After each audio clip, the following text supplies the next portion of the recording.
Destination weddings are not everybody's cup of tea. You really need to have a lot of experience to handle those. Every day you keep learning. Event management learning process is an ocean. Imagine about 15 and a half years back, 70% of the people doesn't know what is event management. So that's when we started our profession. It was tough initially, but we handled it. Being today, we made a mark in the industry as one of the best wedding planning company.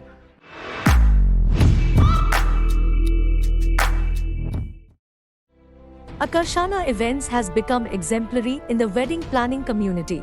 How did you get your start in the industry? Since the day one, me and my brother, we both were very active. We were extroverts during the school days and the college days. I was cultural head for my college. I did my PG from Wesley, which is like a famous college here in Hyderabad. So I was cultural head. I was very active. So even when there was some weddings in the family, me and my brother were very proactive. And that's when we thought, why don't we make this as our career? And my brother did his PG in event management.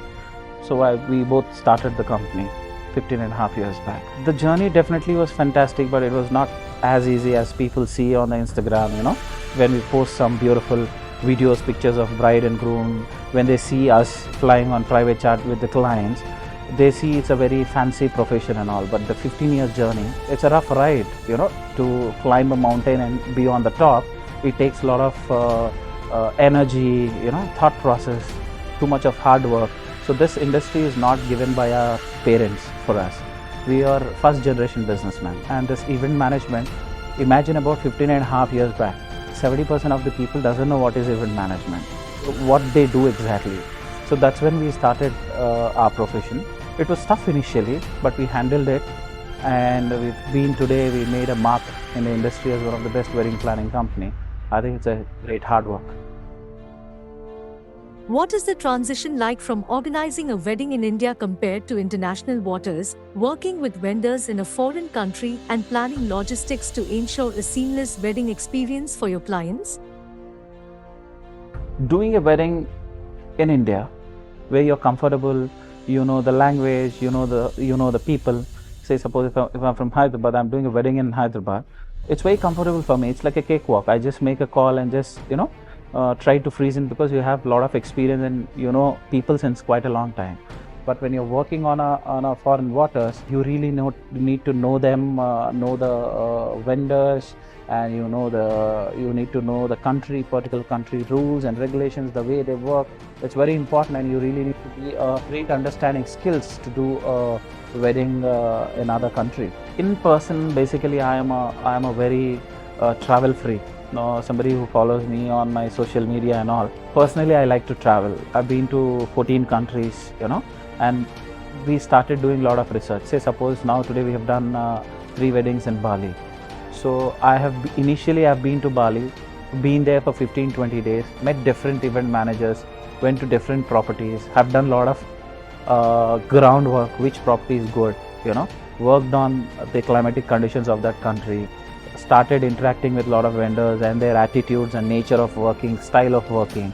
So we've done a lot of research. That's how we've got the grip of destination weddings. It just doesn't come, just like that. You need to go do a lot of homework, research.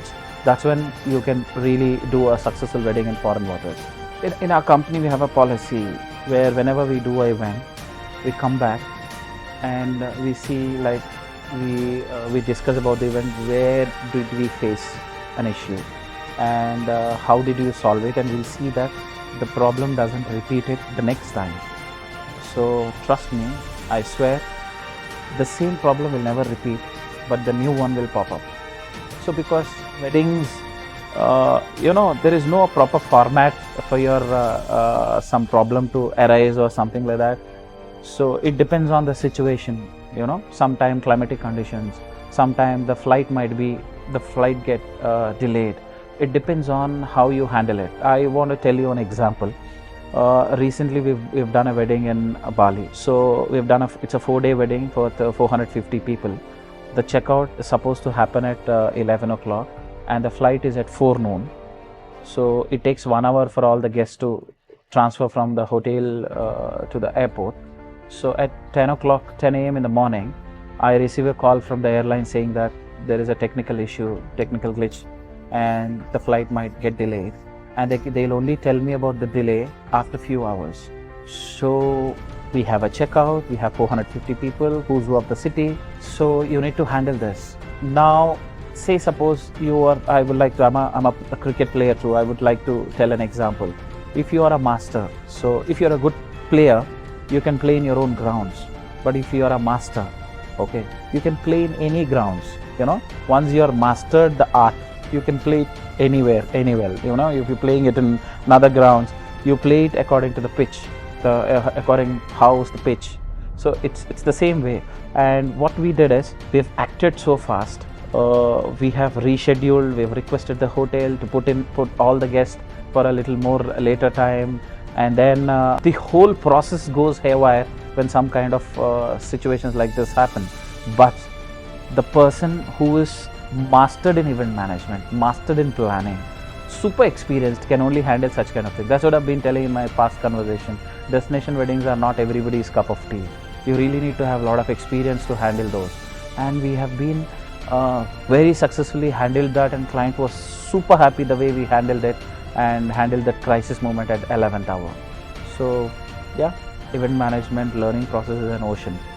So every day you keep learning, things change, like how our trends change, the color pattern, the thinking of brides and grooms, everything changes. These days brides and grooms are much more intelligent, and the kind of exposure what they have, they travel a lot, they see a lot of things. So every bride and groom comes up with a lot of requirement of out of the box ideas. So every day is a learning. You should upgrade yourself. That's when you're going to stand where you are today. What's the craziest event you have had to organize, and how do you mitigate last-minute mishaps in a foreign destination? So see, every wedding is a crazy wedding. So these days the brides and groom comes up with crazy ideas because they travel a lot. They have a lot of exposure. The Pinterest is like the world of ideas and images. They come up with a lot of ideas and requests and their dreams.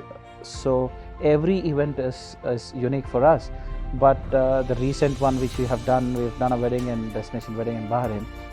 Some weddings we've constructed a bridge, 420 feet permanent bridge for all the guests to reach the wedding venue. So that's one craziest thing. We have built huge waterfalls for a wedding. We've constructed a huge temple in an indoor convention.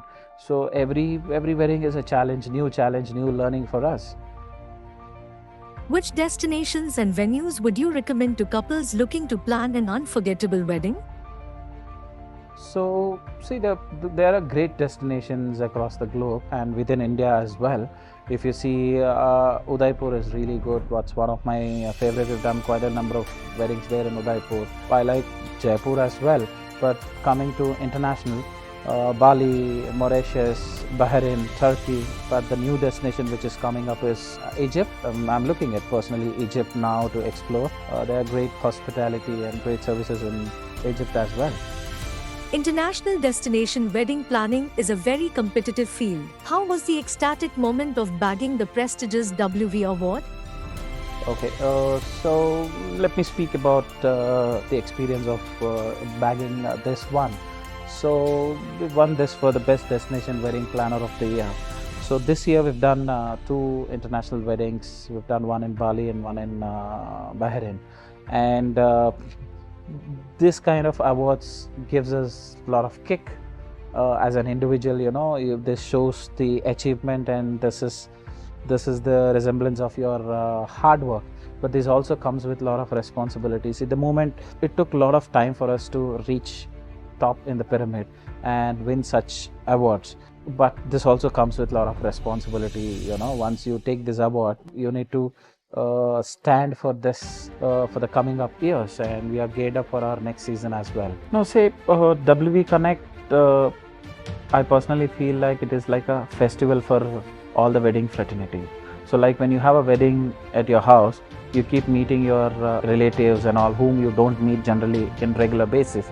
It's the same. We are all very busy professionals. We be very busy with our life and the seasons. We are always busy with the wedding season, and then during the season we are busy unseasoned will be planning the seasoned weddings. So these conferences are really like a festival, a wedding for us. We meet our friends and we meet our new friends. We make bonding with new people, and we also know that we also update with who's doing what. Okay, somebody is winning an award. Okay, we know that, okay, he has won the award, he has done this work. So it is all about learning, knowing what the industry is updated about, meeting your friends. It's like a celebration for us. We'd love to be part of it, and I thank WV Connect for such great effort. And I know Daksh and the entire team has put in a lot of efforts for months.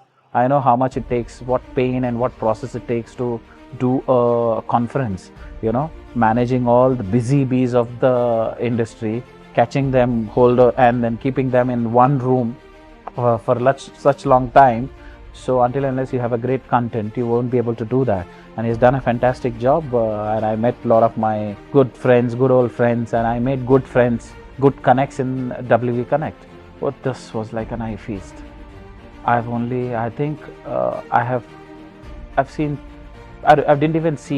even remember seeing something like that. 101 weddings, you witnessing, being part of that, standing there, and the emotions, the happiness in the eyes of all those underprivileged people, they wouldn't have even expected it. I think the kind of blessings either Daksh or the entire team or the entire wedding fraternity will have, it's a great sign. It's a great sign, and I really loved being part of the 101 wedding. I could see the happiness in their faces, because they wouldn't even dreamt about such kind of a wedding in their life.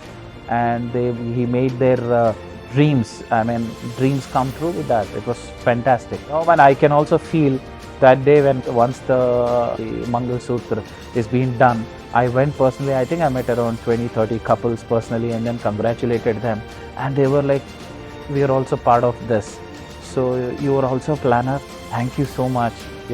I can see the happiness in their eyes and all. That's a fantastic feeling. What are those strategic decisions in your business that brought you closer to the award? I get a lot of messages on my social media asking me for, I'm interested, I want to join. There is always a process for learning. You cannot directly jump in and come and join somewhere else and do it. You need to have a proper education, like how a doctor who wants to does an MBBS, how an engineer who he prepares for his MSET and joins engineering and then coming to what he does. I think if you want to become a true professional, if you really want to learn about it and then get into it, I think so they should have a proper education. They need to get into a proper platforms of learning things and then coming back. That gives them much knowledge, and their longer duration in this profession is what I feel. So they should do a proper research on a lot of event management schools. There are a lot of event management schools which started doing it. It's a great profession. But I say it looks so colorful, but it's really, you need to come up with a mindset of working hard. So this is not just an easy profession for everybody to handle it. So you need to prepare for that. And my suggestion is, like, if you are decided to give 200%, that's when you need to come into this profession. This is not an easy profession. It's a very serious profession. You should have a proper education and then get into this, is what I suggest all the young entrepreneurs who are looking for event management as a profession.